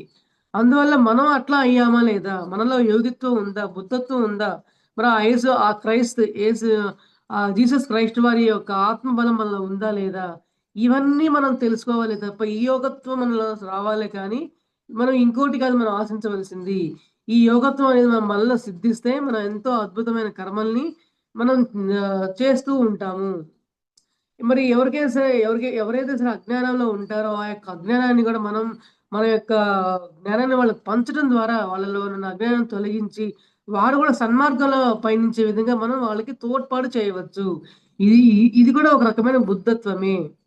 కానీ పరిపూర్ణమైన బుద్ధత్వం ఏంటయ్యా అంటే, బుద్ధుల వారు గాని, యేసుక్రీస్తుల వారు గాని, మరి వారు పొందిన యొక్క ఆ స్థిరత్వం నీది, నేను, నాది, ఇది నాదే, ఇది నాకే, ఏదైనా సరే నేనే, నా వల్లనే అనే ఈ యొక్క భావన లేకుండా వాళ్ళు ఎట్లయితే ఉన్నారో, మరి అటువంటి భావన నీకు 100కి 100% తెచ్చుకునే ప్రయత్నం చేస్తున్నాం అనేది మనకి ఈ యోగ సిద్ధాంతంలో మనం నేర్చుకోవాల్సిన పాయింట్ మాస్టర్స్. అవునా అండి? మరి ఈ విషయంలో నన్ను నేను ప్రశ్నించుకున్నాను మాస్టర్. ఆహ్, ఈ విషయంలో నన్ను నేను ప్రశ్నించుకున్నప్పుడు ఒకసారి నాకు వచ్చిన అనుభవము రీసెంట్‌గా ఒక 1 ఇయర్, ఒక 2 ఇయర్స్ అయ్యుండొచ్చు మాస్టర్స్. ఈ 2 ఇయర్స్ క్రితం మా పెద్దమ్మ, పెదనాన్న ఇద్దరు చనిపోయారు. నేను వాళ్ళతో చాలా అఫెక్షనేట్‌గా ఉండేదాన్ననమాట. మామూలుగా వాళ్ళిద్దరు చనిపోతే అంతకుముందు ఉన్న జ్ఞానంతో అయితే బాగా ఏడవటము అలా చేసేదాన్నేమో. ఎందుకంటే అంతకుముందు అసలు మా చుట్టాల్లోనే కాదు, బయట ఎవరైనా తెలిసినోళ్ళు చచ్చిపోయినా కూడా అక్కడికెళ్లి కూర్చొని వాళ్ళకంటే ఎక్కువ నేనే ఏడ్చేదాన్ని. వాళ్ళ ఏడుపు ఆపేసి నన్ను చూసేవాళ్ళు. ఈ పిల్లెవరు మాకంటే ఎక్కువ ఏడ్చేస్తుందని చెప్పి వింతగా చూసేవాళ్ళు నన్ను. హ్మ్. అందాకే ఎందుకండి, ఒక 5 ఇయర్స్ బ్యాక్ మా చిన్న మామగారు, మూడో మామగారు చనిపోయారు యాక్సిడెంట్‌లో. చనిపోతే ఆయన చనిపోవడం అనేది మా చిన్నత్త గారికి జ్యోతిష్యంలో చెప్పాడు. ఆయన యాక్సిడెంట్‌లో చనిపోతారమ్మా అని. ఎన్నేళ్ల క్రితమో చెప్పారంట. అప్పటినుంచి ఆవిడకి భయము. ఇంటికొచ్చే వరకు ఆయన ఉన్నాడా? పోయాడా? అంటూ. మొత్తానికి ఇన్నేళ్ళకి చెప్పిన 10 ఏళ్ళకో, 7 ఏళ్ళకో ఆయన యాక్సిడెంట్‌లోనే పోయారనమాట. సరే ఆవిడకేంటి విని అలవాటయిపోయేసరికి ఏం అంత ఏడవట్ల. ఇక్కడ ఫన్‌తో పాటు జ్ఞానం అన్నమాట. ఏడవట్ల. కానీ నాకేందంటే, ఓహో! వీళ్ళెళ్ళిపోయారా? ఎక్కడికెళ్లారు? చనిపోవడం అంటే ఎట్లా? ఏంటి? అనే విషయాలు నాకు ఆ నాలెడ్జ్ లేక నేను ఏడుస్తూ ఉండేదాన్ని విపరీతంగా. విపరీతంగా ఏడుస్తున్నాను మాస్టర్స్ నేను. మా అత్తగారు నన్ను చూసి, మా ఇంట్లో వాళ్ళందరూ నన్ను చూసి, "ఏంటి ఈ అమ్మాయి ఇంతలా ఉన్న మామయ్య గారి మీద ఇంత అభిమానమా ఏంటి? ఓ తెగ ఏడ్చేస్తుంది. గుక్కలు పెట్టేసి" అనుకుంటున్నారు. నాకు తర్వాత నన్ను నేను తలుచుకున్నాక ఎంత నవ్వుకున్నానో నేను. నిజం మాస్టర్స్. ఎంత నవ్వుకున్నానంటే, అంటే అజ్ఞానంలో ఉన్నప్పుడు మనం చేసే ప్రతి క్రియ గూడా ఎలా ఉంటుందంటే చెప్పలేమసలు. ఇవన్నీ గూడా నిజంగా రియల్‌గా జరిగినియ్యే. ముక్కు, మొహం తెలియనోళ్ళు చనిపోయినా గూడా అంత లావున ఏడ్చేదాన్ని నేను. అస్సలు ఒక్క చుక్క గూడా రాలేదు మాస్టర్స్ నాకు. ఒక చుక్క కూడా రాలేదు. నేను ఇంకా ఏమనుకున్నానంటే వాళ్ళిద్దరు చనిపోయే సమయంలో చాలా మనోభావనలతో ఇంటి పరిస్థితులు చాలా అంటే చాలా దారుణంగా ఉన్నాయన్నమాట. నాకు తెలుసు కాబట్టి నేను చెప్తున్నాను. అంతటి దారుణమైన స్థితిలో వాళ్ళు మనో దిగులుతో ఇద్దరు చనిపోయారు చెప్పాలంటే. నేను చెప్పాను, "ఇదంతా కూడా భూమి మీద మనం నేర్చుకోవాల్సిన పాఠాలు పెద్దమ్మ, పెదనాన్న. మీకంటే తెలీదు. అంతకుముందు నాకు కూడా తెలీదు. ఇప్పుడు నేను తెలుసుకున్నాను. సో, మీరందరూ కూడా ఇక్కడిక్కడ తిరగాడొద్దు. మీ ఆత్మల్ని మీరు పైకెళ్ళిపోండి. మీరు ఆత్మలోకాలకు వెళ్తే మీకే అక్కడ తెలుస్తుంది. ఎందుకు మీరు మళ్ళీ పైకొచ్చారో అప్పుడు మీకు కూడా మీకేం అనిపించదు" అని ఇట్లా చెప్తూ ఉన్నానండి కూర్చొని. సపోజ్ ఆ ఆత్మ నా పక్కనే ఉందా? నా వెనకాలే ఉందా? నా ముందుందా? అని అనుకుంటూ ఉండేదాన్ననమాట. అనుకోని మీరెక్కడన్నా ఉండనివ్వండి. ఇక్కడిక్కడ తిరుగాడుతూ ఉండండి. మీరు ఈ విషయం మాత్రం తెలుసుకోండి అని చెప్పడం మొదలుపెట్టాననమాట. వాళ్ళిద్దరిని నేను భరించగలిగాను అంటే కొంత నేను ఆ యొక్క ఆత్మబలాన్ని తెచ్చుకున్నానేమో అనిపించిందండి. ఎందుకంటే మనం చాలా చాలా విషయాలు తెలుసుకుంటూ ఉంటాం కానీ, ఆ సిట్యుయేషన్ వస్తేనే తప్ప 100% మనం ఉండలేము, ఉండగలమనేది మనం ఇప్పుడే చెప్పలేము. ఓకే. కాపోతే ఎంతవరకు ఉపయోగపడుతుందంటే, ఈ తెలుసుకోవడం అనే విషయం అనేది 100% ఉండే అజ్ఞానము 50% కన్నా ఉంటది. కనీసం ఒక 10 డేస్ ఏడుస్తున్నామనుకోండి, ఒక రోజల్లా ఫుల్ ఏడుస్తూ కూర్చున్నామనుకోండి, జస్ట్ ఒక గంటో, ఒక రోజో, ఒక పూటో అది తగ్గుతుంది. శాతం తగ్గుతుంది. అది గూడా నష్టమేం కాదు గదా! మరి వాళ్ళని మర్చిపోలేక బాధపడుతూ ఏదో పిచ్చోళ్ళలా అయిపోతూ ఉంటాం కదా! సో, పిచ్చోళ్ళలాగా అవ్వే కంటే కొంచెం శాతం తగ్గుతుంది. కనీసం అంత మాత్రం జ్ఞానమన్నా వస్తుంది కాబట్టి, నేనొక ఎగ్జాంపుల్ రూపంలో చెప్పడం జరిగింది మాస్టర్స్ అంతే. కానీ మనల్ని మనం చెప్పుకోవాల్సిన ఇదేంటంటే, మరి బుద్ధులతో మన నిరంతరం బుద్ధుడిని మనం ప్రార్థిస్తాం కాబట్టి, ఆ బుద్ధత్వాన్ని మనం పొందే ప్రయత్నం చేస్తూ ఉండండి అనే విషయాన్ని చెప్పే విషయం అన్నమాట ఇది. Okay masters. అట్లాగే మనం యోగత్వాన్ని పొందాలి. యోగివేగా కానాయన అంటే, యోగులుగా మారే ప్రయత్నాన్ని ఆపొద్దు. కనీసం ప్రయత్నం చేయండి అనే ఉద్దేశంతో చెప్పడం జరుగుతుంది. Okay masters. ఇప్పుడు మనకి అనేకానేక సిద్ధాంతం. ఆరవ సిద్ధాంతం అనేకానేక సిద్ధాంతం అన్నమాట. అయితే మరి నీ జన్మలు ఇంతకు ఎన్ని ఉన్నాయో చూసుకున్నావా? మరి ఈ లోకం నుంచి ఏ లోకం దాకా నువ్వు వెళ్తూ వస్తూ ఉన్నావు? మరి కళ్ళు మూసుకొని ఎన్నో లోకాలు చూస్తూ ఉన్నావా లేదా?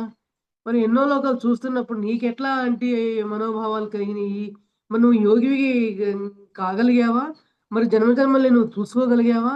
అనేక ఆత్మ సిద్ధాంతాలు నువ్వు తెలుసుకుంటూ ఉన్నావు కాబట్టి, మరి ఆ ఆత్మ సిద్ధాంతాన్ని నువ్వు అదేగా నువ్వు మారుతూ ఉన్నావా? ఆ స్థితిని నువ్వు పొందుతూ ఉన్నావా? అనే విషయాన్ని మనల్ని మనం ప్రశ్నించుకోమంటున్నారన్నమాట. ఈ అనేకానేక సిద్ధాంతంలో ఈ అనేకానేక సిద్ధాంతాల ద్వారా నువ్వు తెలుసుకున్న యొక్క విషయ జ్ఞానాన్ని నువ్వు ఎంతవరకు రిసీవ్ చేసుకున్నావు అనే విషయాన్ని మనల్ని ఎరుకుపరుచుకోమంటున్నారు. అందువల్ల ఈ అనేకానేక సిద్ధాంతంలో మనం తెలుసుకోవాల్సిన విషయం ఇదనమాట.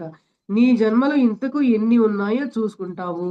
అలాగే చూసుకుంటున్నారు గూడా. మన పిరమిడ్ మాస్టర్‌లందరూ ఆల్‌మోస్ట్ చూసుకుంటూనే ఉంటారు గదా మాస్టర్స్. మరి నీ లోకం, నీ తోక ఎక్కడి దాకా ఉందో నువ్వు చూసుకుంటావు. నా తోక ఎక్కడి దాకా ఉందంటే ఇక్కడ ఆంజనేయ స్వామి తోక చూసుకోవడం కాదు మాస్టర్స్. నా జన్మలు ఎక్కడి దాకా ఉన్నాయో, నా కర్మలు ఎక్కడి దాకా ఉన్నాయో అని చూసుకోవడం కోసం మాస్టర్స్ మనకు ఫన్నీగా కొన్ని కొన్ని చెప్తూ ఉంటారనమాట. ఎందుకంటే ప్రతిసారి చాలా చాలా విషయాలు చెప్పేటప్పుడు సీరియస్‌గానో, ఏదో కోపంగా చెప్పరండి. చాలా ఫన్‌గా నవ్విస్తూ, జోకులేస్తూ రకరకాల ఎగ్జాంపుల్స్ ద్వారా చెప్తారండి. నాకసలు నచ్చిందే అది ప్రతిసారి దగ్గర నాకు నచ్చిందే అది. అంటే ఈ ధ్యానంలోకి రాకముందు నేను ప్రతిసారి గురించి మాకంత ఐడియా ఏం లేదు. పైపెచ్చు ఏదో కొంచెం నెగెటివ్ అప్పట్లో వినేవాళ్ళం కాబట్టి సో, అది కూడా తెలుసుకునే ప్రయత్నం కూడా చేయలా. కానీ ఎప్పుడైతే మరి కరోనా టైంలో ఈ పిరమిడ్ సంస్థల వాళ్ళ యొక్క ఈ స్పీచెస్ గాని, ఈ క్లాసెస్ గాని నేను వింటూ వచ్చానో, ఏంటిది ఇంత అద్భుతంగా ఉంది. ఇన్నాళ్ళు ఏదేదో అనుకున్నానే అదేం కాదే అని నెమ్మది నెమ్మదిగా నా మనసులో ఫీలింగ్ మారుతా వచ్చింది. తర్వాత ప్రతిసారి వీడియోస్ కానీ, స్పీచెస్ గాని అన్నీ వింటూ ఉంటే మరి సీనియర్ మాస్టర్‌ల దగ్గర వాళ్ళ యొక్క అనుభవాలు వింటూ ఉంటే, అవునా! ఇంత గొప్పాయన ఆయన అని నేను ఆశ్చర్యపోతూ ఇంకా ఎంతలా మునిగి తేలానంటే ఇక పత్రిసార్ కాన్సెప్ట్‌లు చెప్పడమే నాకు బాధ్యతగా మారిపోయింది. ధ్యాన జగత్ పుస్తకాల నిండా పత్రిసార్ కాన్సెప్ట్‌లేనండి. పత్రిజీ గారి ప్రబోధాలైతేనేమి, జీవాత్మ ప్రపంచ నియమాలైతేనేమి, ఆత్మలోకాల గురించైతేనేమి, మరి పత్రిజీ మన ధ్యాన జగత్ బుక్‌లో 12 రకాల టాపిక్స్ ఉంటాయి మాస్టర్. ఈ 12 రకాల టాపిక్స్ ఎట్లాంటియంటే గీతాయనం, సీతాయనం, మరి రకరకాల ఆత్మలోకాల గురించి నువ్వు ఆత్మలోకాల్లో నువ్వెలా ఉంటావు? భూమి మీద నీ యొక్క ప్రయాణం ఏంటి? అని కానీ, మరి పంచతంత్ర చిన్నపిల్లలకి కావాల్సిన పంచతంత్ర కథలైతేనేమి, ఇట్లా రకరకాల అంటే మన యొక్క పీఎంసీ వాళ్ళు ఏమేమి ప్రోగ్రామ్స్ చేస్తారో వాటి యొక్క వివరాలు కానీ, ఇక ఇది ఉంటుంది, అది ఉండదని ఉండదండి. కనీసం ఎన్నో పుస్తకాలు కొనుక్కుందాం అనుకున్న నేను, ఆ బుక్‌ని ఫాలో చేస్తూ ఉంటే, ఇదేంది అన్ని పుస్తకాల్లో ఉండే సబ్జెక్ట్ ఇందులో ఉంది కదా! మళ్ళీ నెక్స్ట్ మంత్ బుక్ చూసేదాన్ని. దాని కంటిన్యూ. ఆ నెక్స్ట్ మంత్ బుక్ చూసి దాని కంటిన్యూ. అట్లా బుక్స్ కొందాం అనుకుంటూ కొనే అయిపోయింది. గట్టిగా నా దగ్గర 10 పుస్తకాలు ఉంటాయేమోనండి. మన బీఎంసీ వాళ్ళ పుస్తకాలు. అంటే నా దగ్గర పుస్తకాల పరంగా 10 ఉండొచ్చు. కానీ జ్ఞానపరంగా వేల పుస్తకాలు ఉన్నాయన్న భావంతో నేను ఉంటాను మాస్టర్స్. అంత నాలెడ్జ్ అనేది ఆ బుక్‌లో ఉండటం వల్ల, ఇంతవరకు నేను తీసుకున్న ఏ టాపిక్స్ అయినా సరే, ఏదో ఒక్క రకంగా ఏది ఉండదండి.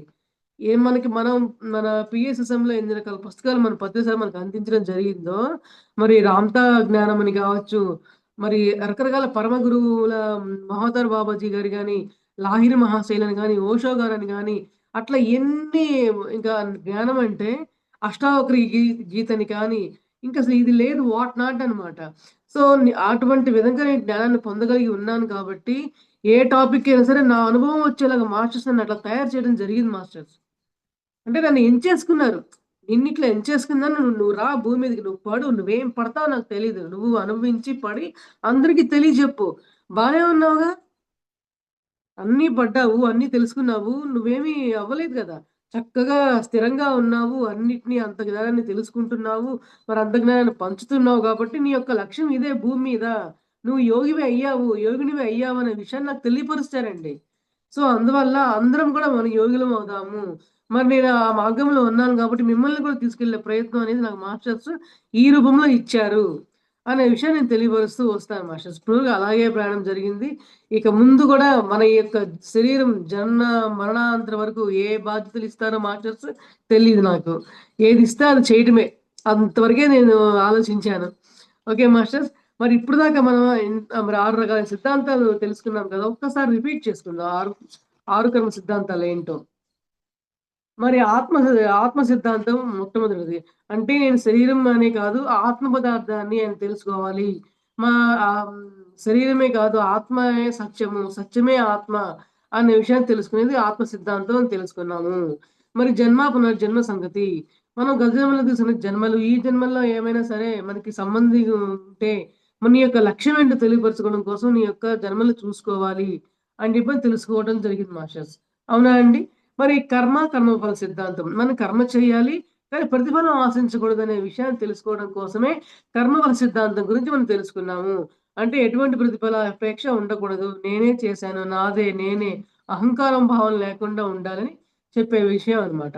సో, పురోగమన సిద్ధాంతం అని గురించి చెప్పుకున్నాం. అంటే మన ఆత్మకి పురోగమనమే కానీ తిరోగమనం ఉండదు. అంటే ముందడుగులు వేయటమే గాని మన ఆత్మ వెనకడుగులు వేసే పరిస్థితే ఉండదు. మన మన ఆత్మని ఎప్పుడు గూడా మన మనస్సు వెనక్కి లాగుతున్నా గూడా, మన ఆత్మ మనల్ని ముందుకే తోస్తూ ఉంటుంది. సో, పురోగమనం వైపుకే మన అడుగులు పడుతూ ఉంటాయనే విషయం మనం తెలుసుకోవడం జరిగింది మాస్టర్స్. అవునా అండి?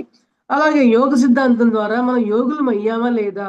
యోగివిగా నాయనా, నువ్వు బుద్ధుడివిగా నాయనా, నువ్వు బుద్ధత్వం సంపాదించు అనే విషయం ద్వారా మనం యోగులుగా అయ్యామనే విషయం తెలియపరిచారు మాస్టర్స్. మరి చివరాఖరిది ఆరవది అనేక సిద్ధాంతం. మరి ఇంతవరకు గూడా నువ్వు ఎన్ని జన్మలు తీసుకున్నావో చూసుకున్నావు.